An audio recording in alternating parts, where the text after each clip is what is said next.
One of the unique Nazgul commander that have a strange skill set, Qurwan.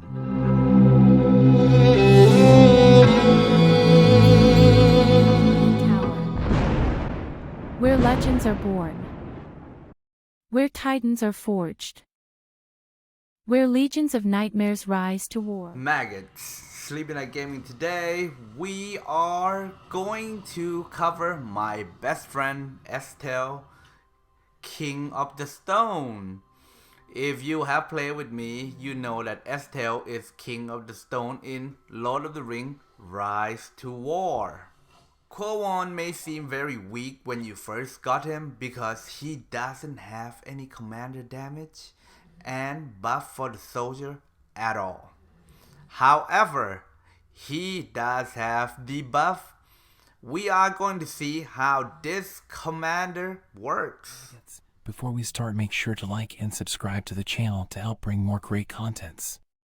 Enjoy the video. Alright, we're gonna cover the skill. This is Estel Qurwan, so we're gonna take a look what does it do. Like I say here, we use he used 4 point here. If you have lower respect, you can take the mogul poison out. Just it's extra damage, right? Okay, first thing first, catastrophe of elf. Enemy elf damage plus 24. Check this out. Affected by might, and he does have 325 might right now at level 47. So which is pretty high. Anything that higher than 300, I consider it's, you know, it's a pretty good amount. Okay. Then we do have endless fatigue. Enemy damage dealt by 7 every round. Okay, and it's gonna stack. So by, let's say if you draw all the way to round 10, it's gonna be minus 70%, and we're gonna check out in Maggot's report after. This one right here, catastrophe of dwarf. Dwarf gonna take extra damage by 24%. So, and then affected by might again, and 1 point here just for 14.2 chance to get shoot madness. It's the same thing as a 14.2 here to do the stun. And lastly, catastrophe of men. Men gonna take extra 24% damage affected by might. Isn't that crazy? And then enemy men cannot recover HP. Intimidation. Might gonna drop by 28 each round. 28 is not 28%. It's 28 out of the total, right? So from like 325, the next round is gonna be 297. Feint. Every time you get a 5 attack in from the commander, so by like about round 6, all the unit will get extra 35% damage. Okay, reusing his unique here is pouring rain or enemy damage minus 9% damage dealt. Additional 3% for each dwarf, men, and elf. So if you use 3 units, then you're gonna get an additional minus 9%. Alright, armor wise, we use a goblin armor, unit defense of orc and urukai by 9. And then commander might by 18. So basically he's tried to raise the might on this build here. Okay, full hem. Melee damage received by 6%, which is always a pretty good choice for if you want your commander to be tanky. Lastly, guys, against enemy dwarf, damage received plus 18 and unit attack by 3. So it is it's probably one of the best purple equipment that you can have. And as far as the soldier wise here, we're gonna have a mountain troll, a crusher for reducing defense, and the reaper gonna be dealing damage. So basically it's gonna be tank, debuff, and damage. Let's move on to the Maggot's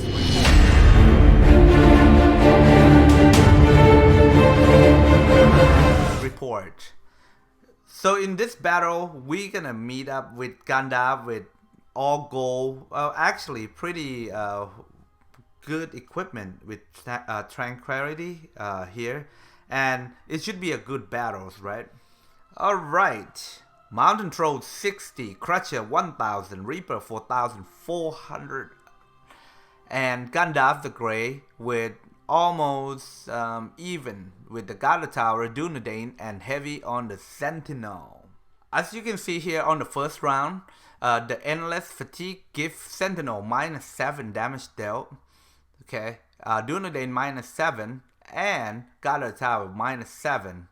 And Mountain Troll gonna take all the hit in this round here. So Mountain Troll get hit by Dunedain for 3.7 and 4.1k, right?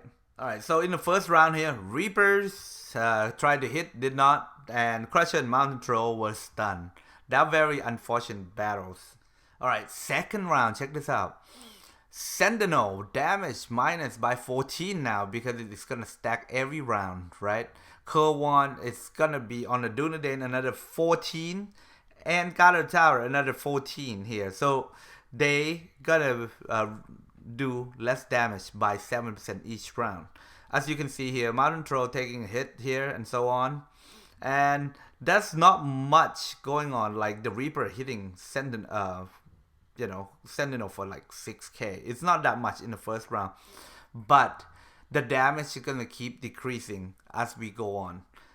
Let's hop on to round 6. In round 6 here, Qurwan attacked Dunedain for 2000.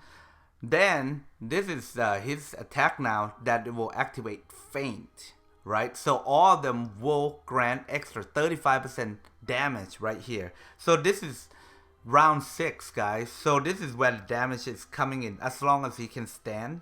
Qurwan Feint gives Reaper 35% damage, dealing at 17k now. Okay, and the rest of the Crusher and Mountain Troll, they're not gonna do that much damage, as you already know. They are tank and debuffer. So now Reaper continue to do at 21k. But as if you look at the damage right now, all the Sentinel, Dunedain and Gala Tower is doing at 1k damage now from 5000 damage in the early round. As the conclusion right here, as you can see here, Qurwan end up with the draw with Gandalf as expected because he doesn't deal much damage, right? However, it is end in the better draw. Okay, this is another perfect example. So all these right here, they come with the man, dwarf, and elf for Dwalin here. Pretty good gear so far. And take a look here. Have you seen the Dwalin doing only 90k damage? I mean, usually he's like in 150 to 200 up to 300k, right? So we can take a look at these maggots report real quick and I'll show you what happened. Alright, check this out, guys. So this is in round 3 where the Dwalin gonna activate his skill point here. And Qurwan intimidating. Give Dwalin -84 now. It's 277. It's doing whirlwind for about 10k, 11k, right? We're gonna move on to the later round and see how much he actually do now. Qurwan intimidating. Give Dwalin -252. Now the might of Dwalin is only 109. And look at his whirlwind now. It's only 2k. So obviously, Qurwan need to be able to stay alive for long time in order to suppress the damage for the whole battle. So by the end of the battle, the enemy cannot deal as much damage as the early round. Alright, this Gil-galad is not so bad. I mean, it's fully refined purple and with some decent helmet right here, right?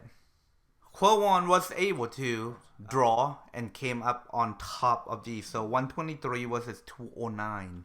So which is pretty successful. Alright, this is R10 plus Theoden here. And pretty decent gear, fully refined with unique and some gold gear. 140 versus 276. Okay, you don't expect Qurwan to actually like wipe out, but he would draw and he would draw better. Versus King of Men with fully all purple, fully refined items, right? As you can see here, they actually suppress the damage all the way down to 131 versus 230. Another good dwelling, fully strengthened items and almost fully refined with Ordorf and T4 and so on, so you know what the dwelling does, right? So it's another draw. However, it's gonna be the same thing. It's 189 to 253. It's not much different, but he can actually stand on Qurwan. Another fun battle, a Boromir, guys. Boromir actually strong, just so you know. And 157 versus 202. I mean, it is pretty interesting. Another interesting build is Elrond. I have seen a lot of people use Elrond and they are surprisingly strong. So this is fully strengthened and some refine on this Elrond here. This is 198 versus 155. Elrond is actually doing pretty good, don't you think? Alright, Qurwan have one of the best animate in this game here for the commanders. And with all these reports that you have, what do you think about Qurwan? Will you continue to try to build him? Don't forget to smash that like, subscribe, and I'll see you in the next content.